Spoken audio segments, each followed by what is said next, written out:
Telangana state road transport corporation نے بدکما اور دسہرہ تیوہار کے موقع پر آرٹیسی بسوں میں سفر کرنے والے مسافرین کے لیے نقد انعامات جیتنے کا موقع فراہم کیا ہے، جس کے تحت آرٹیسی نے لکی ڈرا نکالنے کا فیصلہ کیا۔ اسی لکی ڈرا میں مسافرین کو 11 لاکھ روپے تک نقد رقم دی جائے گی۔ آرٹیسی کی جانب سے لکی ڈرا کی یہ اسکیم 18 اکتوبر سے شروع ہونے والی ہے۔ ریاست بھر میں 30 اکتوبر تک آرٹیسی کی لکی ڈرا کی اسکیم جاری رہے گی۔ مسافرین کو مشورہ دیا گیا ہے کہ وہ اپنی منزل پر پہنچنے کے بعد بس ٹکٹ کے پیچھے اپنا نام، فون نمبر درج کرتے ہوئے اسے بس اسٹیشن میں قائم کردہ ڈراپ باکس میں ڈال دیں۔ اس سلسلے میں آرٹیسی کی جانب سے بس اسٹیشن اور ٹریفک جنریٹنگ پوائنٹس پر خواتین اور مرد حضرات کے لیے علیحدہ ڈراپ باکس قائم کرنے کے عہدیداروں نے آرٹیسی عملے کو ہدایت دی ہے۔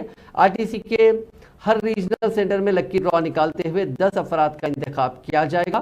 اس لکی ڈرا میں جیتنے والے مسافرین کو 11 لاکھ روپے نقد رقم دی جائے گی۔ ہر ریجن میں 5 مرد اور 5 خواتین، اس طرح مجموعی طور پر 110 افراد کو فی کس 9,900 روپے کے حساب سے نقد رقم لکی ڈرا کے ذریعے دی جائے گی۔